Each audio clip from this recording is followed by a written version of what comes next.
মৰমৰ ছাত্ৰ-ছাত্ৰীসকল তোমালোকক মোৰ চেনেললৈ স্বাগতম জনাইছো। আজিৰ এই ভিডিঅ'টিত তোমালোকৰ ক্লাছ 6ৰ ইংৰাজী পাঠ্যপুথিৰ lesson number 7 the mountain and the squirrel নামৰ যিটো কবিতা দিয়া আছে দ্য ৰাল্ফ ৱাল্ডো ইমাৰছনৰ সেই কবিতাটোৰ প্ৰশ্ন উত্তৰ এই ভিডিঅ'টোৰ যোগেদি তোমালোকলৈ আগবঢ়াইছো। তোমালোকে এক্টিভিটিছৰ তোমালোকে নম্বৰ 1ৰ প্ৰশ্নটো চোৱা। ইয়াত কি দিছে, did you like the poem?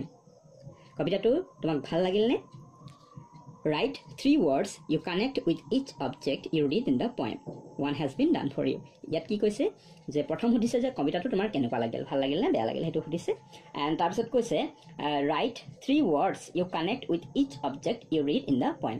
আৰু ইয়াত কি কৈছে তিনিটা শব্দ লিখিব কৈছে। এই যিকেইটা অবজেক্ট তাৰমানে আমি কবিতাটোত আমি স্কোৱাৰেল পালোঁ, কেৰ্কেটুৱা, তাৰপিছতে মাউণ্টেইন পৰ্বত আৰু ফৰেষ্ট এটা শব্দ দিয়া আছে। ইয়াত তোমালোকৰ যেনে স্কোৱাৰেল কেৰ্কেটুৱাৰ লগত সম্পৰ্কিত ইয়াত তিনিটা শব্দ দিছে, যেনে ট্ৰী, নাট আৰু ক্লাইম্ব। ট্ৰী মানে গছ, কেৰ্কেটুৱাবোৰ গছত বগাই থাকে বা গছত থাকে, সেইবোৰ ট্ৰী মানে কেৰ্কেটুৱাৰ লগত এই গছৰ সম্পৰ্ক আছে। ঠিক তেনেকৈ নাট, কেৰ্কেটুৱাবোৰে নাট খাই ভাল পায়। আৰু ক্লাইম্ব মানে বগোৱা, সিহঁতে গছত বগাই ফুৰে। চ' এই স্কোৱাৰেল শব্দটোৰ লগত এই তিনিটা শব্দৰ এটা সংযোগ আছে বা কানেক্ট আছে। ঠিক তেনেকৈ মাউণ্টেইন শব্দটোৰ লগত আমি এনেকুৱা কি তিনিটা শব্দ লিখিলে মাউণ্টেইনৰ লগত মিলিব, যেনে আমি লিখিব পাৰোঁ লাৰ্জ বা বিগ লিখিব পাৰা। বিগ লিখি দিয়া, BIG, বিগ। তাৰমানে মাউণ্টেইন পৰ্বতবোৰ সাধাৰণতে কি হয়, বিগ বা লাৰ্জ হয়, ডাঙৰ হয়। তাৰপিছত আমি কি লিখিব পাৰোঁ, পৰ্বতত কি থাকে, হাবি জংঘল, ফৰেষ্ট থাকে। ইয়াত লিখি দিবা ফৰেষ্ট, FOREST, ফৰেষ্ট লিখিবা।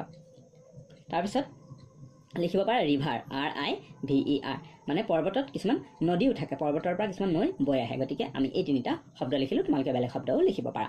তাৰপিছত ফৰেষ্টৰ লগত সম্পৰ্ক থকা আমি শব্দ তিনিটা লিখিব লাগিব ইয়াত। ফৰেষ্ট মানে হাবি বা জংঘল। চ' হাবিত আমাৰ কি থাকে, গছ গছনিবোৰ থাকে, ট্ৰিজ লিখিবা, TREES, ট্ৰিজ। তাৰপিছত আমি লিখিব পাৰোঁ এনিমেলছ, জীৱ জন্তু থাকে, এনিমেলছ, MALS, ANIMALS, এনিমেলছ। আৰু আমি লিখিব পাৰোঁ বাৰ্ড, চৰাই চিৰিকটিও থাকে হাবিত, নহয়নে, BIRDS, বাৰ্ড। চ' মই তিনিটা লিখিলোঁ, তোমালোকে বেলেগ শব্দও লিখিব পাৰা। এতিয়া বোলা আমি তোমালোকৰ নেক্সট নাম্বাৰ 2ত যিখিনি কুৱেশ্যন দিয়া আছে সেইখিনি আনচাৰ কৰোঁ। ইয়াত দিছে question number 2, read the poem once again and answer the following questions. কবিতাটো পুনৰ এবাৰ পঢ়া আৰু তলৰ প্ৰশ্নসমূহৰ উত্তৰ দিয়া। Number A, why did the mountain call the squirrel little prick?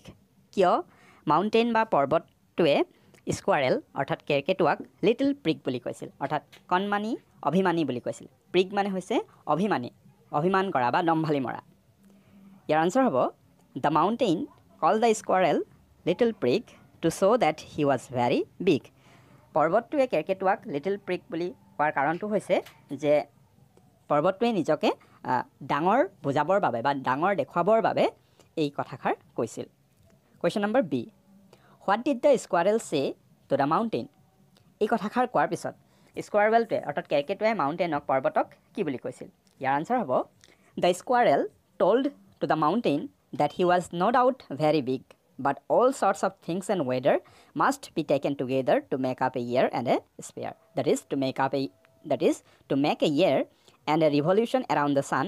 All types of things and weather must be taken into consideration. অৰ্থাৎ কেৰ্কেটুৱাই পৰ্বতক কি বুলি ক'লে যে নিঃসন্দেহে তুমি ডাঙৰ, no doubt you are very big, নিঃসন্দেহে তুমি ডাঙৰ, কিন্তু কি কৈছে যে আমাৰ এটা বছৰ কৰিবলৈ কাৰণে, এটা বছৰ গঠন হ'বৰ কাৰণে, টু মেক এ ইয়েৰ, এটা বছৰ হ'বৰ বাবে, বা এ ৰিভলিউশ্যন এৰাউণ্ড দ্য ছান, সূৰ্যৰ চাৰিওফালে এপাক ঘূৰিবৰ বাবে, এটা প্ৰদক্ষিণ কৰিবৰ বাবে সকলো ধৰণৰ বস্তু বা সকলো বতৰ, যিকোনো ধৰণৰ বতৰ সকলোকে কি কৰিব লাগিব, একেলগে সামৰিব লাগিব, সেই কথাষাৰ কৈছে। অৰ্থাৎ মানে পৃথিৱীত থকা সকলো সৰু ডাঙৰ সকলো বস্তুৰে নিজা নিজা কি আছে, বৈশিষ্ট্য বা ভূমিকা আছে, তাকে প্ৰকাশ কৰিবলৈ বিচাৰিছে।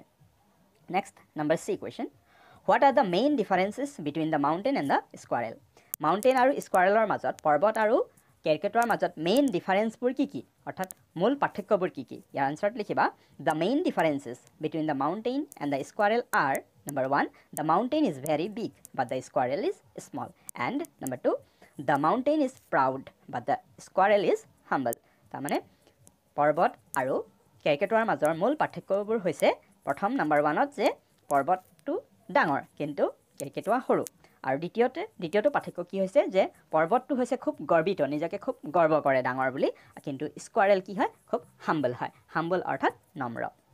Next number D question, If I am not so large as you, you are not so small as I, and not half so spry. I will not deny you make a very pretty squirrel track. Who said these lines and to whom?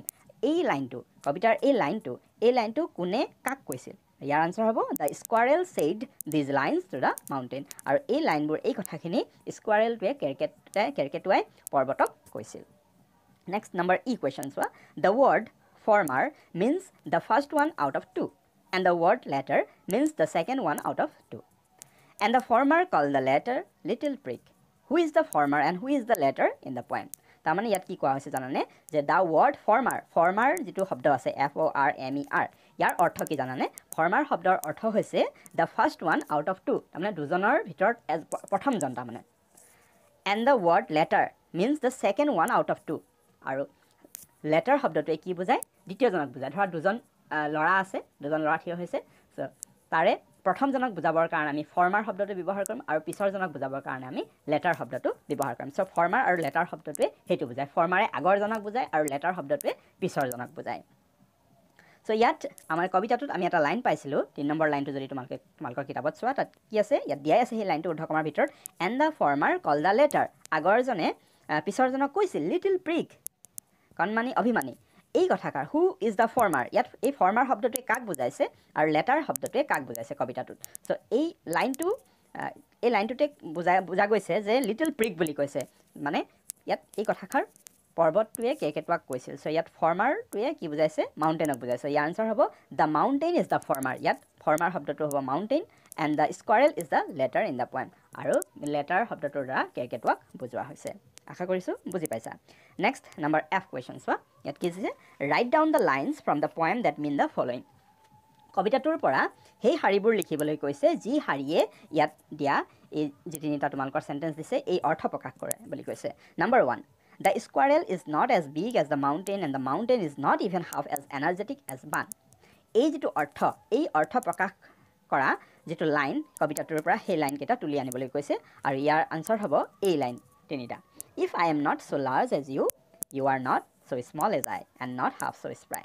তাৰমানে ইয়াৰ অৰ্থটো মই বুজাই দিছো অৰ্থটো দিয়া আছে ইংৰাজীত মই অসমীয়াত কৈ দিছো চোৱা প্ৰশ্নটো চোৱা নম্বৰ 1 যেটো আছে the squirrel is not as big as the mountain তাৰমানে কেৰকেটুৱাটো পৰ্বতৰ সমান কি নহয় ডাঙৰ নহয় and the mountain আৰু পৰ্বতটো is not even half as energetic as Ban কিন্তু পৰ্বতটো এই কেৰকেটুৱাৰ নিচিনা বান মানে ইয়াত কেৰকেটুৱা বুজাইছে এই কেৰকেটুৱাৰ নিচিনা কি নহয় মানে এনাৰ্জেটিক নহয় কেৰকেটুৱাবোৰ তোমালকে দেখিছা নহয় খুব এনাৰ্জেটিক হয় খুব এক্টিভ খুব জপিয়াই ফুৰে ইফালে ইফালে হিয়াতে খুব সক্ৰিয় হৈ থাকে কিন্তু পৰ্বতটো তেনেকুৱা নহয় সো এইটো ইয়াত বুজোৱা হৈছে নেক্সট নম্বৰ 2 চোৱা everyone is unique in their own way people have different skills and everything is put very wisely so এই অৰ্থটো আমাৰ কবিতাটোত বুজাইছে এই লাইনটো ইয়াৰ আনসাৰ লিখিবা talents differ all is well and wisely put প্ৰত্যেকৰে কি থাকে বেলেগ বেলেগ কি থাকে নিজৰ নিজৰ ট্যালেন্ট এটা থাকে নহয় না সো এই লাইনটোৱে এই অৰ্থটো প্ৰকাশ কৰিছে and number 3 last To make a year and a revolution around the sun, all types of things and weather must be taken into consideration. Aru ইয়াৰ অৰ্থ বুজোৱা লাইন কেইটা হৈছে এই তিনিটা